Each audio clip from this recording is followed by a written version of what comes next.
সকাল 5:30। ইঞ্জিনের এই আওয়াজটাই জানান দিচ্ছে আমাদের যাত্রা শুরু হলো। আধুনিক কোলাহল থেকে দূরে আমরা এখন ওড়িশার ময়ূরভঞ্জ জেলার সেই অরণ্যে, যেখানে প্রকৃতির নিজস্ব নিয়ম চলে। আমাদের আজকের গন্তব্য শিমলিপাল টাইগার রিজার্ভ। শিমলিপাল এশিয়ার অন্যতম বৃহত্তম বায়োস্ফিয়ার রিজার্ভ। এখানে 2750 বর্গ কিলোমিটার এলাকা জুড়ে রয়েছে এক অনন্য বাস্তু সংস্থান। এখানকার পথগুলো যেমন আঁকাবাঁকা, এর ইতিহাসটাও ঠিক ততটাই প্রাচীন। এই বনের নিস্তব্ধতা আপনার শহরকেন্দ্রিক ভাবনাগুলোকে মুহূর্তেই বদলে দেবে। 800 মিটারেরও বেশি উচ্চতা থেকে পড়া বড়হিপানি জলপ্রপাত থেকে শুরু করে বনের গভীরে লুকিয়ে থাকা বুনো প্রাণের পথচিহ্ন, শিমলিপালের প্রতিটি মোড় আপনাকে নতুন কিছু শেখাবে। আমাদের এই যাত্রা শুধু গন্তব্যের নয়, বরং অরণ্যের এই ধ্রুপদী নিস্তব্ধতাকে চেনার। চলুন আমাদের সাথে শিমলিপালের এই বিস্তীর্ণ অরণ্য ভ্রমণে।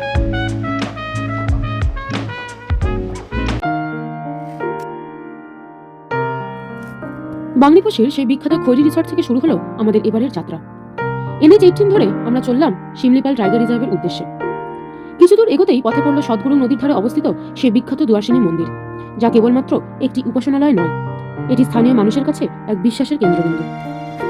দুয়ার্সিনী মন্দিরে সেই স্নিগ্ধতা মনের কোণে জমি নিয়ে আমরা আবার চাকা ঘোরালাম।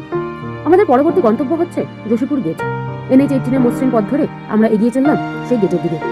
এটি একটি এন্ট্রি পয়েন্ট নয়, এটি সভ্য পৃথিবী আর অরণ্য সমাজের মাঝখানে দাঁড়িয়ে থাকা এক সীমানা। যোশীপুর গেট পার হওয়ার পরে আমরা এখন শিমলিপালের অতিথি। দেখা যাক এই রহস্যময় জঙ্গল আজ আমাদের জন্য কি চমক লুকিয়ে রেখেছে। অরণ্যের গভীরে আমাদের আসল সফর এখন থেকে শুরু হলো। বাংলাদেশের দিক থেকে যদি আপনারা আসেন, তাহলে এই কালিকা প্রসাদই হলো শিমলিপালের প্রধান প্রবেশদ্বার। এর ঠিক অপর প্রান্তে রয়েছে পিথাভাটা গেট। শিমলিপাল সাফারি করতে গেলে আপনাদের লাগবে অনলাইন পারমিট, যা আপনারা তৈরি করে নিতে পারেন shimlipal.org ওয়েবসাইট থেকে।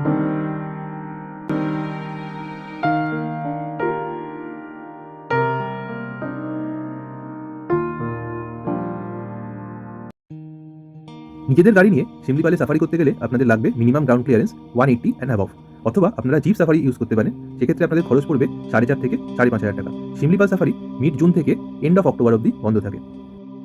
শিমলিপালের ভেতরের রাস্তাগুলো প্রধানত লাল মাটির, যদিও কিছু কিছু জায়গা কংক্রিট দিয়ে বাঁধানো আছে। এই রাস্তাটি সোজা চলে গেছে উস্কি ফলস এবং তারপরে বড়হিপানির দিকে। উস্কি ফলসের ওখানে সুবৃহৎ পার্কিংয়ের জায়গা আছে এবং ওখানে হালকা কিছু খাবার দাবার পাওয়া যায়। উস্কি ফলস পাহাড়ের হৃদয়ে এক চঞ্চলা ঝর্ণা, যেখানে অরণ্যের সবুজ এসে আকাশকে ছুঁয়েছে আর আদিম পাহাড়ের মৌনতা ভেঙেছে রূপলি ধারায়। আমাদের পরবর্তী গন্তব্য হলো বড়হিপানি ওয়াচ টাওয়ার। এই রাস্তাটা উস্কির থেকে একটু হলেও খারাপ। এখানে কিছু কিছু জায়গায় স্টিপ ইনক্লাইন আছে এবং রাস্তাটা কম্পারেটিভলি সরু বা ন্যারো।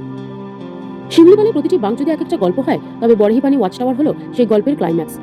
এখান থেকে তাকালে দেখা যায় প্রকৃতির এক মহাজাগতিক রূপ। প্রায় 399 মিটার উচ্চতা থেকে পাহাড়ের বুক চিরে দুই ধাপে আছড়ে পড়ছে ভারতের অন্যতম উচ্চতম জলপ্রপাত বড়হিপানি। যোশীপুর বা কালিকা প্রসাদ গেটে গাইড সংখ্যা কিছুটা কম। দুটো ট্যুরিস্ট গ্রুপকে গেট থেকে আজকে একটাই গাইড অ্যালট করা হয়েছিল। এই গাইডটি আমাদের সামনের গাড়িতে রয়েছে এবং আমরা পুরো সাফারিটাই ওই গাড়িটা ফলো করতে করতে করব। আমাদের পরবর্তী গন্তব্য হলো নাওয়ানা ভ্যালি। যেহেতু এটি ভ্যালি, তাই আমরা আস্তে আস্তে নিচের দিকে নামবো। এখানে ড্রাইভিংয়ের ক্ষেত্রে কিছু জিনিস মাথায় রাখতে হবে। প্রথমত, কনস্ট্যান্ট ব্রেক না ইউজ করা, কারণ তাহলে তা গরম হয়ে ব্রেক ফেল হওয়ার হাই চান্সেস। এখানে ইঞ্জিন ব্রেকিং বা কম গিয়ারে গাড়ি চালাতে হবে। বড়হিপানি ওয়াচ টাওয়ার থেকে নাওয়ানা ভ্যালি যাওয়ার রাস্তাটা বেশ দুর্গম। কোথাও লাল মাটির আলগা ধুলো, আবার কোথাও বড় বড় পাথর। এই পথটা যেন অরণ্যের এক গোপন শিরা। কোথাও আকাশ ছোঁয়া শাল গাছের ঘন ছাউনি দিনের আলোকে ম্লান করে দিচ্ছে, আবার কোথাও বা পাহাড়ের বাঁক ঘুরতে ঝিলিক দিয়ে উঠছে সোনালী রোদের আলপনা। গাড়ির চাকা যখন লাল মাটির বুক চিরে এগোয়, তখন মনে হয় আমরা বুঝি বাস্তবের কোনো পথ নয়, বরং চলেছি এক প্রাচীন রূপকথার অলিন্দ দিয়ে। বেশ কিছুক্ষণ এরকম চলার পরে আকাশ ছোঁয়া শালবন যেন হঠাৎ করেই ফিকে হয়ে আসে, আর ঠিক তখনই পাহাড়ের কোল ঘেঁষে জেগে ওঠে নাওয়ানা ভ্যালি, এক আদিগন্ত বিস্তৃত সবুজ গালিচা। জঙ্গলের বুনো গাম্ভীর্য কাটিয়ে নাওয়ানা ভ্যালি আমাদেরকে বরণ করে নেয় তার শান্ত স্নিগ্ধ আলিঙ্গনে। শিমলিপালে সাফারি দু রকমের, নেচার সাফারি আর ওয়াইল্ড লাইফ সাফারি। আপনারা যে কোনো একটাও করতে পারেন বা দুটোই করতে পারেন। বেশিরভাগ টুরিস্টই পিথাভাটা গেট দিয়ে ঢোকে এবং তার কারণে তারা ওয়াইল্ড লাইফ সাফারি, যা চাহালের সারাউন্ডিং এরিয়াতে, সেটি প্রথমে করে থাকে। আমরা যেহেতু কালিকা প্রসাদ বা যোশীপুর গেট দিয়ে ঢুকেছি, তাই জন্য আমাদের প্রথম পড়েছে নেচার সাফারিটা। নেচার সাফারিতে এখানে আপনারা দেখতে পাবেন উস্কি ফলস, জোরান্ডা ফলস এবং বড়হিপানি ফলস। বড়হিপানি ওয়াচ টাওয়ার আর নাওয়ানা ভ্যালির সেই শান্ত সমতল পেরিয়ে আমাদের গাড়ি এবার মোড় নিল আরও এক গভীর, আরও আদিম এক রাস্তার দিকে। আমাদের পরবর্তী গন্তব্য জোরান্ডা। বরহিপানিকে যদি শিমলিপালের রাজমুকুট বলা হয়, তবে জোরান্ডা হলো তার অন্তরালে লুকিয়ে থাকা এক প্রশান্ত হিরণময় ধারা। জোরান্ডা যাওয়ার এই রাস্তাটা আরো বেশি নিভৃত। এখানে রাস্তার দুপাশে শাল আর পিয়ালের ভিড় এতটাই ঘন যে ঝকঝকে রোদেও কোনো কোনো জায়গায় মাটির উপর আলোর কোনো নকশা ফুটে ওঠে না।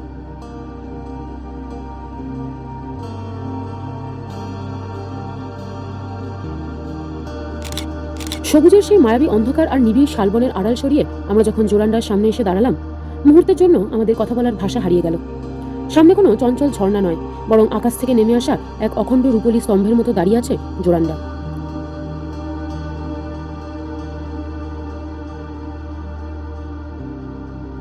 আমরা যে পথ দিয়ে জোরান্ডা ফলস দেখতে এসেছিলাম সেই পথ ধরেই আমরা ফিরে চললাম। আমাদের পরবর্তী গন্তব্য হলো বারেপানি ওয়াটারফল। বারেপানির আশেপাশেই রয়েছে খাবার প্রচুর জায়গা। পুরো জঙ্গলে এই একটা জায়গাতেই খাবার পাওয়া যায়। এখানে আগে থেকে খাবার অর্ডার দিয়ে যেতে হয়। খাবারের কোয়ালিটি ভালো, কিন্তু অপশনস লিমিটেড, দামও একটু বেশি। কিন্তু গভীর জঙ্গলের মধ্যে হওয়ায় এটা খুবই স্বাভাবিক। আমরা এখানে নিয়েছিলাম দুটো চিকেন থালি। এই সোজা রাস্তা থেকে এই টার্নটা নিয়ে আমাদের চলে যেতে হবে বারেপানির দিকে। বারেপানির রাস্তাটা খুবই দুর্গম, এবং এই পথটা যদি স্কিল ড্রাইভার না হন তাহলে না আসাটাই প্রেফারেবল। এই রাস্তাটায় রয়েছে প্রচুর স্টিপ ইনক্লাইন এবং রাস্তাটা খুবই ন্যারো। এখানে খুব সাবধানে গাড়ি চালাতে হবে। রাস্তাটা বাঁধানো না হওয়ায় এখানে প্রচুর জায়গায় আলগা মাটি আছে, যার কারণে চাকা স্কিড হয়ে যাওয়ার হাই চান্সেস।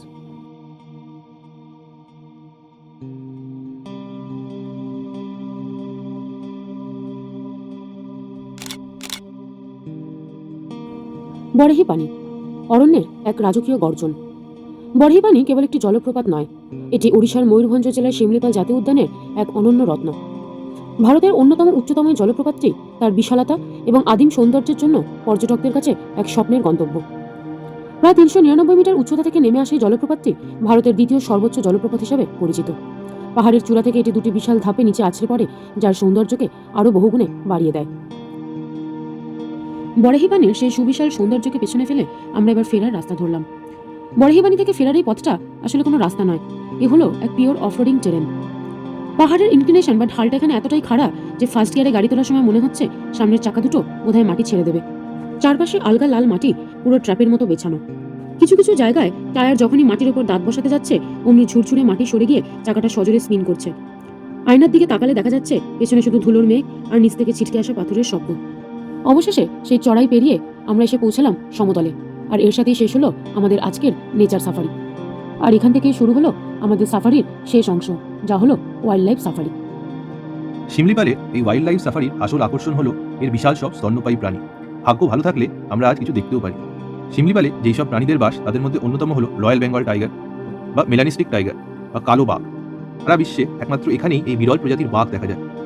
এখানে আর দেখতে পাওয়া যায় এশীয় হাতি, চিতাবাঘ, ইন্ডিয়ান বাইসন এবং বিভিন্ন টাইপের হরিণ। এখানে আর একটা অদ্ভুত প্রাণীর দেখা যায়, যার নাম হলো স্লথ বিয়ার। এদের মূলত দেখা যায় উইপোকার ঢিবি বা মহুয়া গাছের নিচে। এছাড়া রয়েছে বুনো শুয়োর আর মালাবার জায়ান্ট স্কুইরেল। চলে এসেছি আমাদের সাফারির একদম কোর এরিয়ায়। এখানে আছে একটা চেক গেট। যত গাড়ি ওই দিনকে শিমলিপালে ঢুকেছে সবাইকে এখানে 4টের মধ্যে রিপোর্ট করতে হয়। আপনারা যে পাসটা বানিয়েছিলেন সেই পাসটা এখানে দিয়ে এখান থেকে আপনারা এন্ট্রি নেবেন। চাহালের এই চেকগেটটা থেকে শুরু হলো আমাদের আসল ওয়াইল্ড লাইফ সাফারি। নিজেদের গাড়িতে নিজেদের ছন্দে অরণ্যের একদম হৃৎপিণ্ডের দিকে। ঘন লালমাটির ধুলো উড়িয়ে আমাদের গাড়ি যখন এই সর্পিল পথ দিয়ে এগোচ্ছে, তখন দুপাশের এই দীর্ঘকায় শাল আর পিয়াল গাছগুলো যেন আমাদের পাহাড়া দিয়ে নিয়ে চলেছে। এখানে প্রতিটি বাঁক মানেই এক নতুন সম্ভাবনা। হয়তো কোনো ঝোপের আড়ালে একজোড়া হলুদ চোখ আমাদের মেপে নিচ্ছে, অথবা একটু এগুলি হয়তো দেখা মিলবে এক বিশাল দাতালের। সাফারির এই সময়টা বড় অদ্ভুত। একদিকে বনের এই আদিম নিস্তব্ধতা, আর অন্যদিকে হৃৎপিণ্ডের ধুপুকানি। এই যে লালমাটির উপর দিয়ে এঁকে বেঁকে চলা, এটাই আসলে অরণ্যের সাথে আমাদের এক গোপন আলাপচারিতা। জঙ্গলের মধ্যে দিয়ে আমরা এখন ধীরে ধীরে চারিদিকে চোখ রেখে এগিয়ে চলেছি, আর শিমলিপাল তার রহস্যের ঝুলি নিয়ে আমাদের সামনে দাঁড়িয়ে আছে। চলুন দেখা যাক আজ এই অরণ্য আমাদের জন্য কি উপহার সাজিয়ে রেখেছে।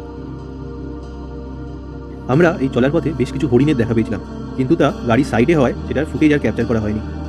এছাড়াও দেখা মিলেছিল কিছু বনমোরগ এবং কিছু বানরের। এর সঙ্গে যুক্ত ছিল প্রচুর নাম না জানা পাখির ডাক। ফাইনালি আমরা এসে পৌঁছালাম চাহালের এক্সিট গেটে। এখান থেকে সোজা রাস্তা আমরা শিমলিপাল থেকে বেরিয়ে যাওয়ার জন্য ধরলাম। আমাদের এই সাফারির এক্সপিরিয়েন্স থেকে কিছু গুরুত্বপূর্ণ তথ্য আপনাদের সাথে শেয়ার করছি। প্রথমত, এখানে ইন্টারনেট এবং মোবাইল টাওয়ার একদমই নেই, অতএব গুগলে অফলাইন ম্যাপ ডাউনলোড করে রাখতে ভুলবেন না। দ্বিতীয়ত, চেষ্টা করুন নিজেদের গাড়িতেই গাইড রাখার, কারণ যদি সামনের গাড়িতে গাইড থাকে তাহলে কিছু কিছু ওয়াই সেকশনে যদি দূরত্ব বেড়ে গিয়ে থাকে গাড়ি দুটোর মধ্যে, বুঝতে অসুবিধা হবে। এখানে কিন্তু কোনো টায়ার পাংচার রিপেয়ার শপ বা পেট্রোল পাম্প নেই, অতএব একটা রিপেয়ার কিট আর ফুল ট্যাঙ্ক পেট্রোল নিয়ে ঢুকবেন। এই জঙ্গলের মধ্যে এই দীর্ঘ সাফারিটা কমপ্লিট করতে কিন্তু বেশ অনেকক্ষণ সময় লাগবে। সকাল 8টায় ঢুকে নেচার আর ওয়াইল্ড লাইফ সাফারি কমপ্লিট করে আপনাদের বেরোতে বিকেল 5টা 5:30 বেজে যাবে। অতএব এই দিনে অন্য কোনো প্ল্যান রাখবেন না। চেষ্টা করুন আজকের রাতটা কোথাও কাছাকাছি থেকে যেতে। অবশেষে আমরা পৌঁছালাম শিমলিপাল সাফারির এক্সিট গেটে। সাফারির রুটটা ম্যাপে লাল অ্যারো দিয়ে মার্ক করে দিলাম। শিমলিপালে দুটো গেট, যোশীপুর এবং পিঠাবাটার কাছাকাছি কি হোটেল আছে এবং তাদের ট্যারিফ স্ক্রিনে থাকলো। আমাদের এই ভিডিওটি কেমন লাগলো তা কমেন্টসে জানাতে ভুলবেন না। আর পিন কমেন্টসে থাকলো আমাদের ঝাড়খণ্ড আর ঘাটশিলা ট্রিপের ভিডিওগুলো। দেখতে থাকুন বিয়ন্ড স্ক্যালপেল বিয়ন্ড ডিবাগ। ভালো লাগলে সাবস্ক্রাইব করবেন।